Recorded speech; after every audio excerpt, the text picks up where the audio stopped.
Hey guys, it's Leo, and in this video I want to talk about my first impressions of Carole and Tuesday and Sarazanmai. But before that, I'm even wearing my pinkest t-shirt today to celebrate the birthday of our dear leader for 2019, Cure Star.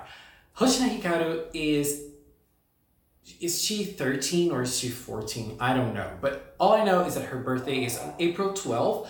Now that I'm recording this video, it's late April 11, so it's almost Cure Star's birthday. So I just want to say that I really like Hikaru as a character. I really enjoy her, and I'm really loving having her as the leader for this season. And Star Twinkle's being gorgeous. I'm loving Star Twinkle, and Hikaru is being the best leader. I am absolutely in love with her. I mean, to be honest, I loved the past leaders we had, Carole and Cure Whip. I loved both of them. But, you know, when Star's here, I feel like she's almost my favorite. You guys know how much I love Elena, so Elena's my number one, but she's almost there. She's like very close number two. I really like Hikaru. And so I just wanted to give this little shout out to her birthday because I really enjoy her as a character. I'm really loving her as a leader. And this pink light is really nice. I love pink. But anyway, I'm here to talk about two shows that started this week and I was very excited to watch both of them. One is Carole and Tuesday, so let's start with that. So Carole and Tuesday was a very anticipated show. I was anticipating it particularly. I loved the idea, I loved the designs and everything that came out of it.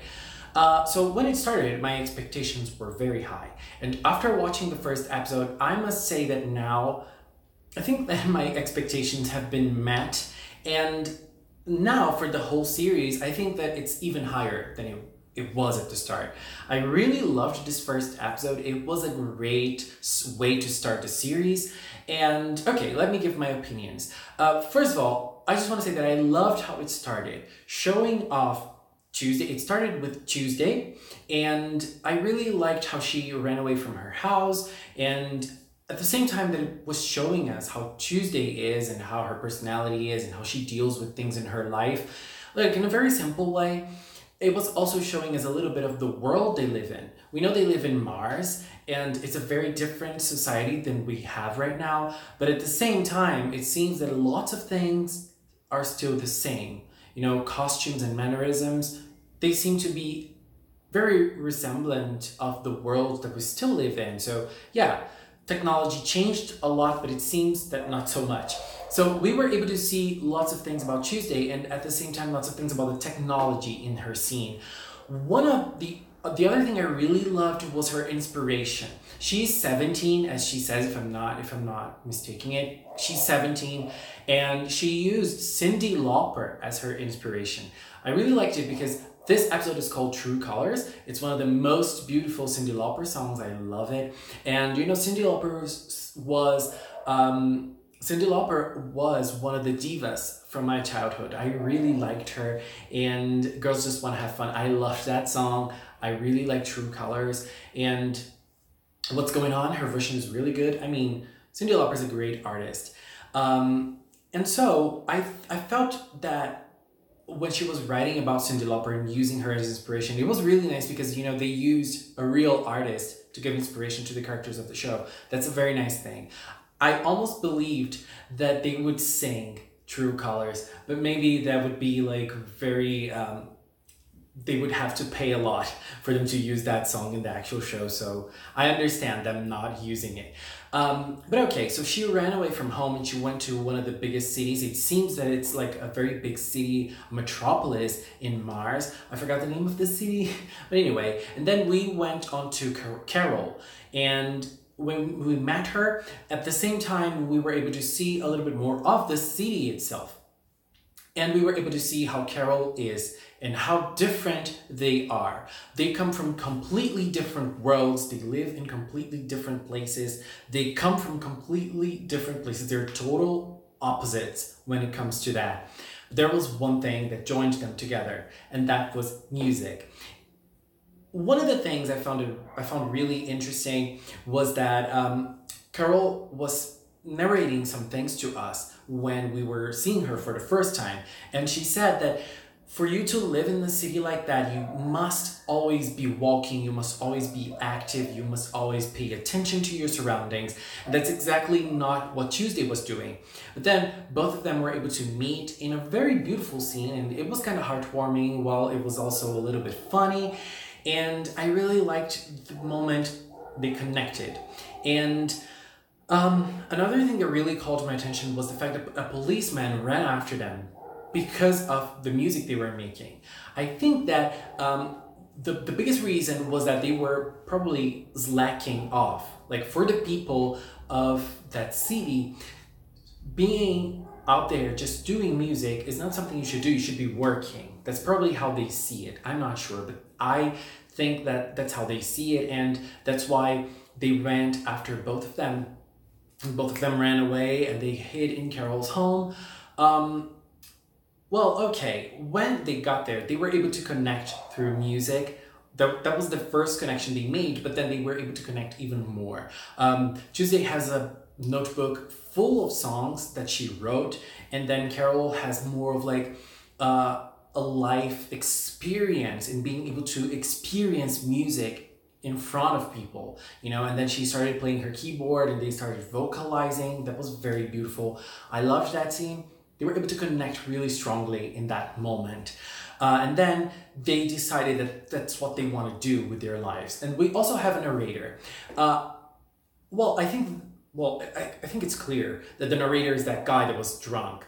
And well, I found it kind of strange because when I saw that, I thought, what is his place in the story? I mean, they wouldn't show a character like that just for the sake of nothing.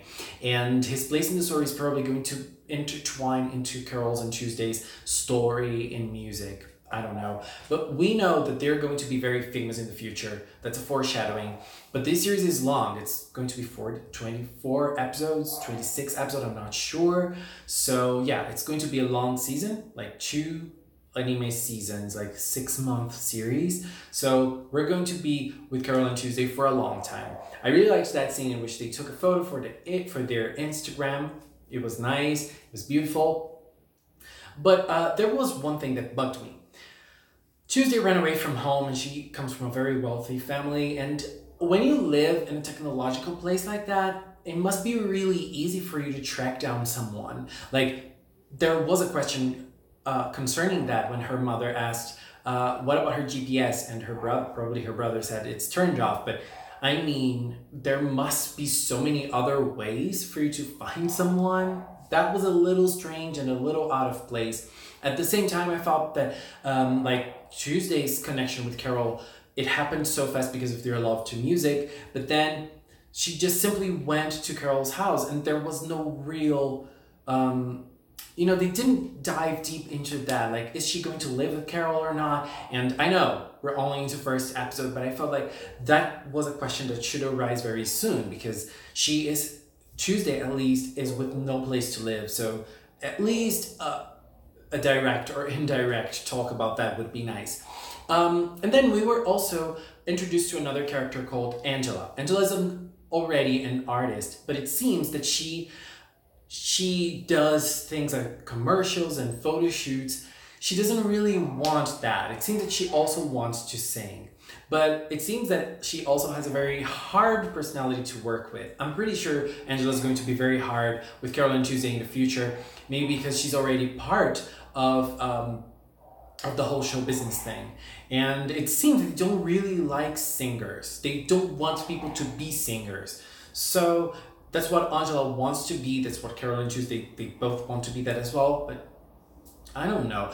I think Angela is going to be like one of the villains that's not actually going to be a villain. And so I think Angela is going to be a very interesting character.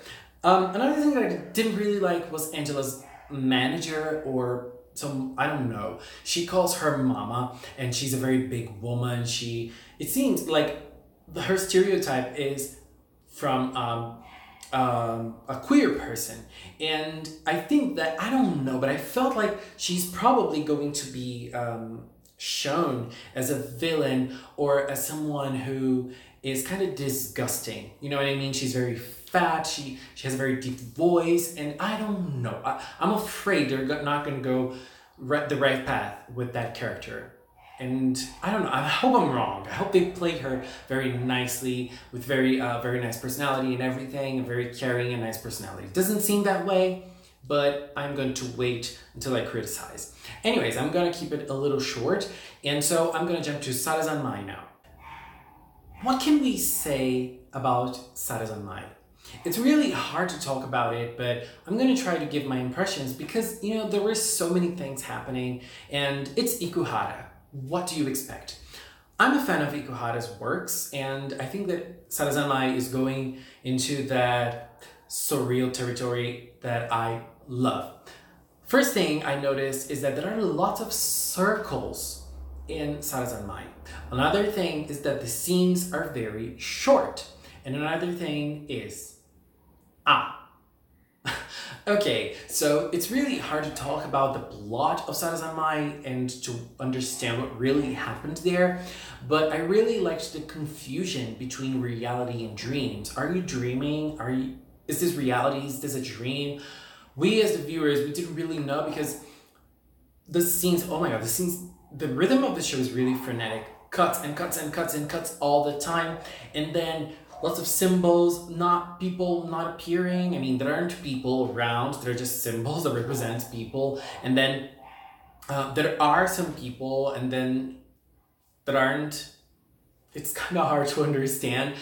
But another thing that I felt really interesting about this first episode is the metaphor for the box. So, well, the main character, he always carries a box. And then at the start of the episode, I felt like he was actually carrying that box because there was something he needed to protect inside of that box. And that kind of was what it was. But, you know, it ended up being a plot twist for the first episode because he had a very big connection with a female character that we don't know who is. And when I saw that, I thought, okay, that female character is probably going to be his love interest or someone that's very important to him in a relationship, in a love relationship. Now, after watching it, I don't really know if I think like that because at the end of the episode, we had a glimpse of her, and I now understand why he was doing what he was doing. But Sarazanmai had lots of things happening at the same time. We have three main characters that were turned into kappa, and those three main characters, they are like very different. They're very different personalities. They're very apart from each other. And we also have a girl who's an idol, and she seems to do all of the work on TV. Like, she's always on TV. She is like the main attraction of everything. She tells your fortune in selfies. She tells the news. She talks about the news. She probably sings. She probably performs. She's probably everything. So she's obviously not a human idol, like she's not human. I felt that Sarazanmai was completely entertaining. And Ikuhara has lots of sexual innuendos in his work, and obviously it wasn't different here. At the same time, we had lots of metaphors for things like secrets in a box, hiding things in a box, hiding who you are in a box. I felt like at the same time that those secrets are taken away from you, they're taken away in the form of Sarazanmai, which is something that comes out of you from your anus, and that is supposed to give you pleasure. So, I mean, the metaphor and all of the ideas concerning pleasure, secret, and how to give pleasure and how to take pleasure is kind of connected to your anus. So yeah, the sexual metaphor in Sarazanmai is gorgeous. I think that it was really well done. At the same time, when they were fighting that big monster, like, it was really strange. It was really strange. Like, when the kappas were born, I could understand it, but then not really. So I don't know. I'm very confused. Very confused. So it was an amazing metaphor for lots of things. This first episode was really good. Really frenetic. I am hooked on Sarazanmai. And then at the end, we also had two characters who were policemen, and I didn't really understand what they were doing. I don't know if they're manufacturing cell phones. And to be honest, my sister came, and kind of lost a little bit of track on that scene when I was watching it, and I didn't really understand it. So I think that they're onto something, and what they do is also related to pleasure and secret. I think that lots of things that are happening in this show are going to be related to that. So I want to end my first impressions here. I just want to say I loved both shows. They were amazing. It's really hard to analyze Sarazanmai watching it only once, but those are just impressions. It's not a real deep analysis. But anyway, I just wanted to say that I'm enjoying both shows a lot, and I'm probably going to follow them to the end, but I'm not going to review them every week here on the channel. Maybe I'm going to do like a season review for each one of them. I don't know, but probably on Instagram, maybe on Instagram stories, I'll talk about what I'm feeling about Sarazanmai and Carole and Tuesday. So yeah, I think that's that. Anyways, guys, that was it. I'm very excited for this weekend because Pre-Care is going to be very interesting. Oh my god, Star Twinkle is gorgeous. Anyways, guys, thank you so much for watching, and until next time, bye-bye.